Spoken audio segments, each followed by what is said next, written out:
Yes, this morning I'll move that out of the way. Here we go. We're going to carry from Jesus. Just delighted you can join us this morning on this bank holiday weekend.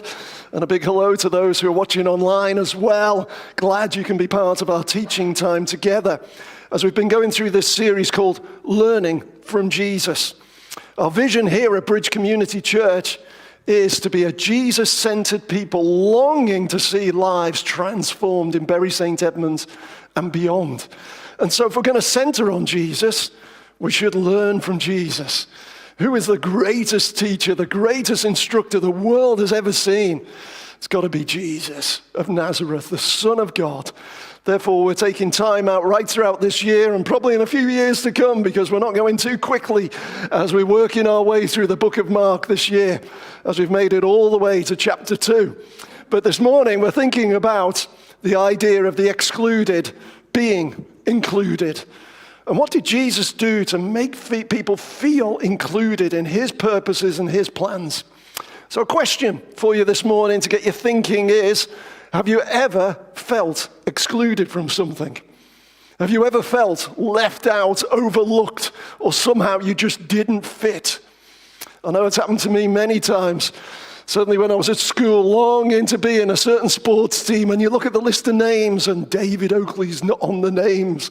And you think, oh, been left out, or perhaps it was an audition, or perhaps it was an opportunity, and you just thought, I haven't made it. I've been cut. That job that went missing, that educational chance. And you just thought, oh, I've been left out. Or maybe you've walked into a room and you know this feeling. As soon as you walk in, you thought, oh, I don't fit in here. You can just tell by the way people are dressed, don't you? Or the way people speak to one another. You just think, oh, I'm not sure I fit in here. Or that invitation that just didn't come your way.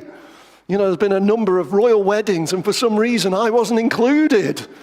You know, we can feel it, can't we? But obviously at a lot lower level as well. That sense of being excluded, it's not a nice feeling. And I love it that our God wants to address this feeling of people being excluded. He wants people to be included. Heaven is going to be full of people from every nationality, every race, every background. And he just longs for his church to reflect that as well. So how can we feel more included? How can we include those who feel excluded? 3 areas I want to look at this morning as we dip into Mark chapter 2. Because I see Jesus just has such a heart for people, wants to include them. And as part of his church, his bride, his followers, he says, please join with me in including the excluded. 3 areas we're going to quickly look at this morning. First of all, Jesus shows he is interested in including the excluded because he is concerned for people. And that concern is seen in time spent with people. And that should be part of our process as well. Secondly, Jesus was prepared to take some criticism. The holy spiritual people are all going, what are you doing out there, Jesus? Sometimes when we take that step out to include the excluded, criticism can come that way. Are we prepared to pay that price? And thirdly, are we prepared to embrace the call of Jesus? This was his passion, this was his focus, to include the excluded. In order to help us unpack this, we're going to turn again to the Gospel of Mark. If you do have your Bibles, we'll be looking in chapter 2. And hopefully the PowerPoint will keep working and you can follow along as we get stuck into the text. Gospel of Mark is one of the 4 accounts, the pictures of the life and ministry of Jesus. 4 different authors we find at the first part of the second part of our Bibles, the New Testament, all give different insights for different audiences so that we, as possessors of the Bible, can get a fuller picture of who this Jesus is. And Mark, because he's writing predominantly to a European Roman audience, he presents Jesus as this strong, God-sent Messiah figure, a victorious Son of God, bringing good news of forgiveness.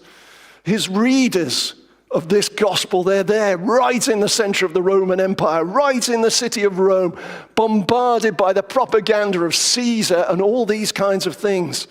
And so the Romans, they'd be used to this kind of information. And Mark says, you think Caesar's good? You should see Jesus Christ. Doesn't matter which Caesar comes along, Jesus is better than all. And he presents this message to his audience. And as I say, as we surged through the book of Mark in 2022 and made it all the way to chapter 2, we're now here in Bible Belt territory, this area called the Galilean Capernaum.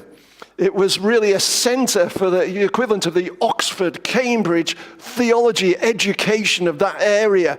All the top people who wanted to grow in their theology were focused on this town and its synagogue. And Jesus, even though he's with these high elite people, is taking it to another level. With the miracles he's doing, with the teaching he's sharing, with the embodiment of his teaching. People are just like, who is this guy? He is way beyond what we've experienced. And Jesus is now on the look for others to join in his quest to include the excluded. Okay, so let's get stuck into our verses, which we're going to look at today. Mark 2, verse 13 says, once again, Jesus went out beside the lake. A large crowd came to him, and he began to teach them. I said earlier, we show our concern for people by the amount of time we spend with them. And here we see Jesus, he's ticking the box for people. The spiritual people, the gathered, the faith community of his day will be loving this. This is where Jesus belongs. He's a brilliant, dynamic rabbi teacher. The crowd should be gathering in to listen to this man, and he should be hanging out with these people and spending time with them. So often we see our concern is expressed in our time spent with people. That's why I asked that question at the top of the slide there. Who are you concerned for? As you answer that question, it'll be reflected in the amount of time you spend with people. So it might be family, might be friends, might be parents, might be kids, might be neighbors, might be work colleagues, or it might be those excluded from certain circles. It is a reflection of our time. So Jesus at the moment, he's ticking all the boxes. He's being a good, godly rabbi amongst the people. But then in verse 14, he goes and does this. As Jesus walked along, he saw Levi, son of Alphaeus, sitting at the tax collector's booth. Follow me, Jesus told him. Levi got up and followed him. Jesus is not persuaded by the crowd. Jesus is not impressed with the big numbers. He sees the crowd, he sees the big numbers, and what does he do? I'm going to go on a walk. And on that walk, what does he do? He spots an individual. A young man called Levi sat at the tax collector's booth. What did people see when they saw Levi? People saw someone who'd be considered a traitor in his country. They saw someone who'd be considered a thief in his country. This was the type of guy Jesus says, I want you to be included in my group. This is a guy who should have been excluded, who would have been excluded. That province there in Galilee was a key sort of border town for the Romans, and though they had these tax collecting booths, but the Romans were smart. They never collected the taxes themselves. They got some locals who were willing to collaborate with them. And as a result of their collaboration, they were excluded from the Jewish faith community. They were not people that good, godly, church-going people would say, oh, come and join us. Yet Jesus doesn't see tax collector. He sees an individual who could be included in the things of God. He sees an individual who could become something so much more than what he is. Levi, if he grew up in that area, he would have spent the first 11 years of his life going to the synagogue. He would have learned the first 5 books of our Bible. This was a guy who knows the things of God, yet somehow lost his way in life.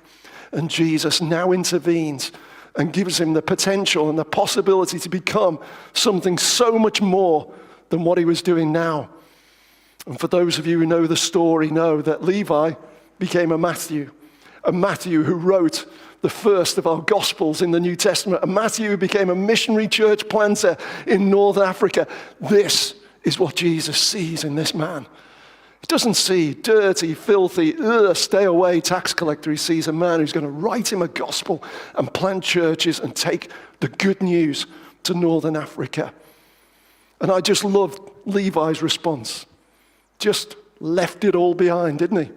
Got up and followed Jesus. You might say, wow, what a godly guy this Matthew is. Actually, it's the dream of every Jewish boy that a rabbi would come and say, hey, come and follow me. Come and be part of my teaching. This is what your parents would have dreamed of if you were a Jewish family at that time. There were very few rabbis walking around that area teaching. And if you somehow became a disciple and a follower of this, you have made it. You know, you have made it. There's certain cultures where being a doctor is what the parents dream of, and they put every pressure they can on their kids. Be the doctor. Or growing up where I did, play football for England. That's where you've made it. If you made it there, give up everything. Well, this is the equivalent for Matthew, to be chosen by a dynamic, great rabbi like Jesus is the dream of every young lad. Yeah, I'll jack in the tax collector and I'll come and follow Jesus. And you might think, oh, that's lovely, David. Jesus had met that individual. There's a conversion story. We'll get him in church on Sunday and tell his story. That'll be wonderful. Okay, we'll let Jesus off in this respect. He left the godly crowd and found the one individual, but I presume now he's going to pile back into that godly crowd, isn't he? Let's read verse 15. While Jesus was having dinner at Levi's house, many tax collectors and sinners were eating with him and his disciples, for there were many who followed him. You're like, whoa, what are you doing, Jesus? You're meant to grab the guy and run back to church as quickly as you can. But actually, Jesus doesn't. He goes the other way. Levi said to him, should we have a bit of a party and a banquet? Can I invite my tax collecting friends? Jesus goes, yeah, let's go for it. So Jesus piles round to his house with his disciples and others who followed him. And they have dinner. Dinner is an incredibly powerful symbol of friendship, relationship, connection. When we eat with people, we're saying, it's all good between me and you. Isn't that outrageous with this statement? Jesus, the Son of God, the dynamic rabbi, Bible teacher, is hanging out with thieves, cheats, liars, and collaborators, and he's basically saying, it's all good between me and you. Outrageous. Outrageous inclusion of the excluded. But this is what Jesus did. Is this our approach?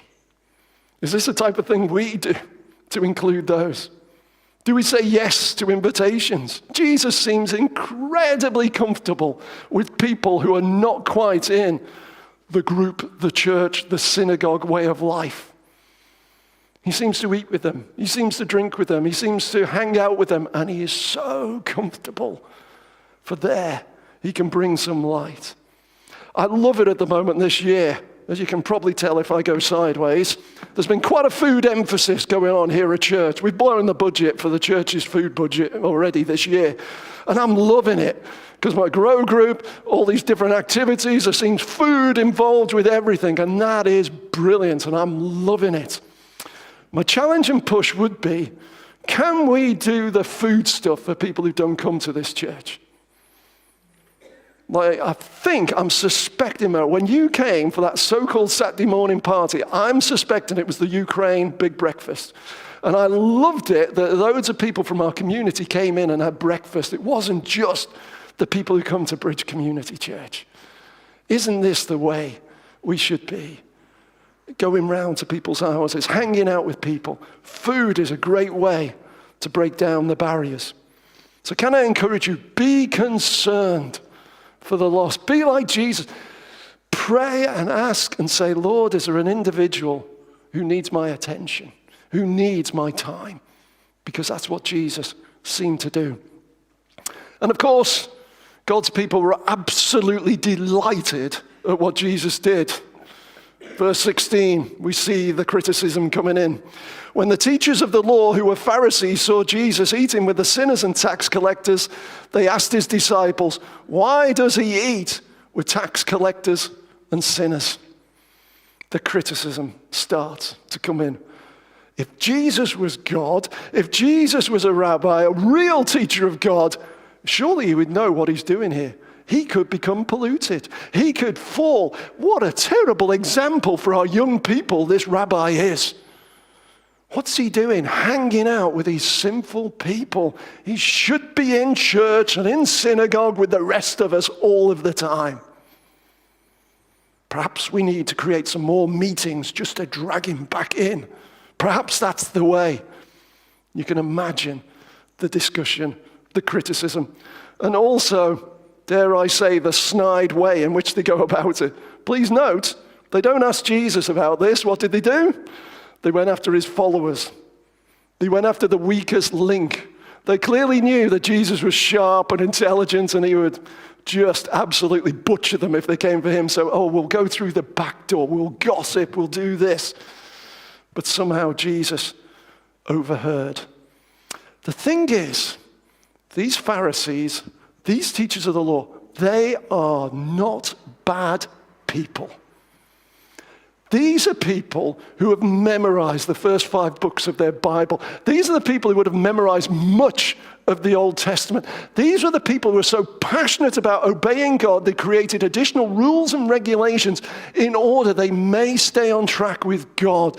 These people turn up to church. These people pray. These people know their Bibles inside out. And it doesn't matter how many qualifications I have from Bible college, they would batter me in some kind of theological debate. These are the people who are coming to Jesus. They are not bad people, but they are missing a fundamental passion of God, and that is love, compassion, mercy, and making it easy for people to come in to the kingdom. I wish this was a new problem, but actually it was something that God highlighted way back in the Old Testament. Hosea 6, verses 4 and 6, we read this: "O Israel and Judah, what should I do with you, asked the Lord? For your love vanishes like the morning mist and disappears like dew in the sunlight. I want you to show love, not offer sacrifices. I want you to know me more than I want burnt offerings." Do you see the problem here? These people were godly. These people were attending church. These people knew their Bibles. They were praying. They were doing everything that we think the equivalent of good Christian people should do. And God's saying, what on earth am I going to do with you? Because you know your text, you know your stuff, but where is the application in terms of love and care for people outside of our church circles? That stings a bit, doesn't it? It stings a bit. Unfortunately, sometimes we worry what other people think rather than what God thinks. Sometimes we're trying to make or protect a reputation when Jesus was prepared to become somebody of no reputation in order that outsiders could be included. So what was Jesus' response to the words he picked up and heard of criticism from these Pharisees? Verse 17, "On hearing this, Jesus said to them, 'It's not the healthy who need a doctor, but the sick. I have not come to call the righteous, but sinners.'" So, okay, David, I'm getting it. I've got to hang out with people who don't come to church. I'm getting it, but what do I do? We get the answer here, isn't it? You become a doctor. There we go. That's what Jesus did. You might not need all the medical qualifications, but the principles are the same. When you think about a doctor, what do? Well, certainly they're not neutral observers. They are people who are activists. They are people who listen and then respond to what they hear from people who are sick, struggling, or have difficulties. They are people who, yes, come to my surgery, but also go outside to meet and connect with people in order to bring some healing and wholeness. This is what Jesus did, and if we're going to be like Jesus, if we're going to be Christ-like, this is the model we should follow. Let's be doctors. They maintain a standard of purity, a standard of cleanliness, but they're out there connecting with people, trying to make a difference. This is the call of Jesus. And the sickness, yes, it can be physical, but it might be loneliness. It might be that sense of exclusion. It might be mental health problems, whatever it might be. Jesus is saying, let's connect with them. They're the injured souls. What can we do to help them connect? And so one thing we've been trying to do here at church is reduce the pressure for coming in this building and being at meetings. We're trying to create more space for you and I to hang out with excluded people who don't come to church. Because we believe this is what Jesus wants. This is the way Jesus did things. And this is what we should follow as followers of Jesus. And so as we do this process, as we're thinking about including the excluded, I was quite challenged a couple of weeks ago. I had to go over to Bath to speak at a conference, Echoes International Conference, a missionary conference. And it was 3 key subjects there. Is the church hampered by racism? Is the church hampered by its view on sexuality? And is the church hampered by materialism? Were the 3 main subjects. I was so relieved when I got the materialism subject, I've got to be honest. Yeah, but there were the 2 other guys who handled the other 2 subjects. One of them was a vicar called Ed Shaw. I believe he's based over Bristol way. And it was fascinating listening to him as he handled this subject of, is the church hampered by its view on sexuality? Now, it was really powerful that this man was doing this because he is a same-sex attracted man. So in inclination, he is homosexual. Yet, his stance is heterosexual, lifelong marriage is the way to go. And he's built a whole church around that philosophy. This sense of inclusion for people, yet very conservative and fundamentalist, I guess, in his thinking and in his communication. And the way he handled the subject was incredible in that he was conservative in belief, but radical in terms of the application for his church. And he asked this question of us: what does your church feel like when people come in? Is your church a waiting room for a job interview, or does it feel like a waiting room for a doctor's surgery? And you might think, well, what's the difference? Well, it's been a while since I've had an interview, but certainly I know when I went for a few jobs, there'd be quite a few people in the room. What do you do when you go for a job interview? Well, you get dressed up a bit, don't you? Put a suit on and a tie, you look the part, yes? You get dressed up, you look your best. Perhaps you chat with 1 or 2 other people in the room. You're trying to suss them out. Or if you're like me, you're trying to get in their head a little bit. You know, as they say, oh, what job are you doing now? Oh, I'm doing such and such. Oh, wow, it's quite a leap for you to apply for this job, isn't it?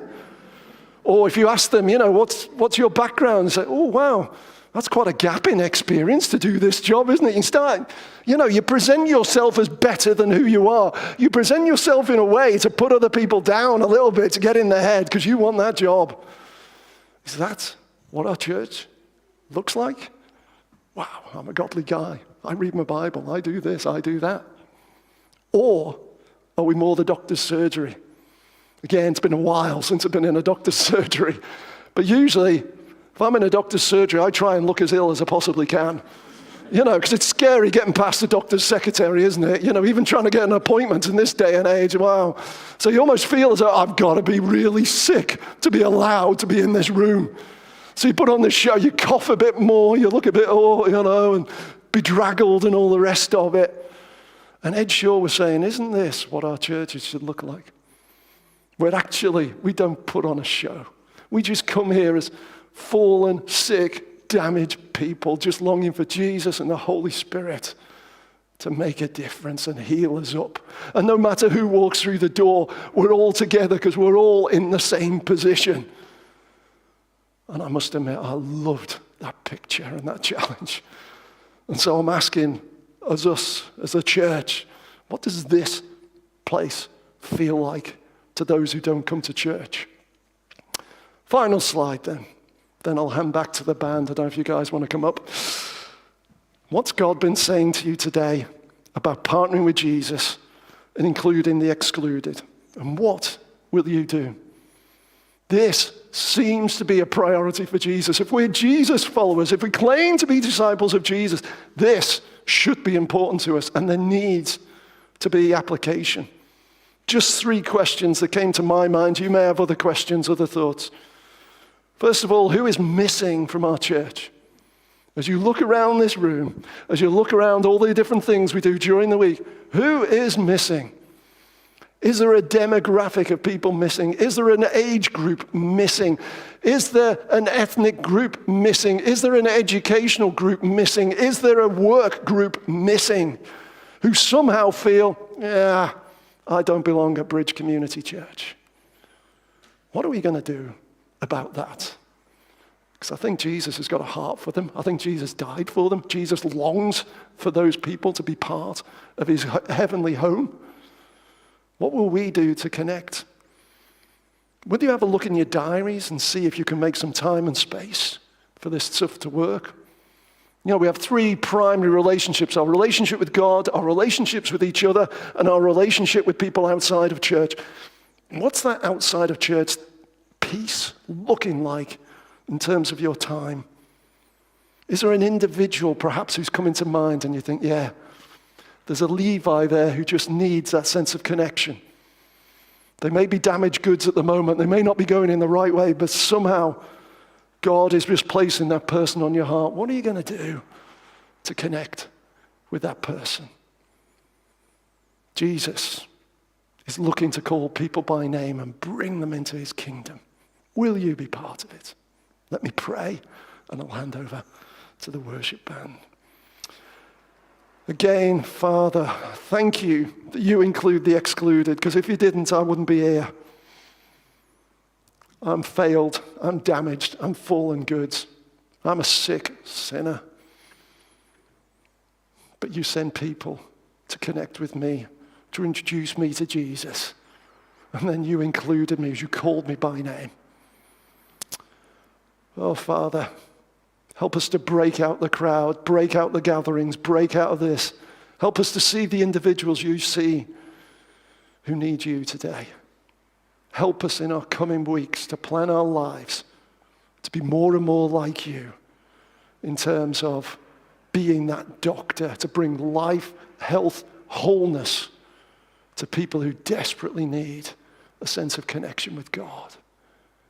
Would you help us with this? And anybody here today who perhaps hasn't said yes to Jesus, perhaps they're just hearing this call for the first time that Jesus wants them to be part of his family, be part of his kingdom, to be part of heaven. Help them to say yes and have a chat with somebody today just to affirm that decision. Oh, Lord, I thank you. You include the excluded. We praise you. Amen.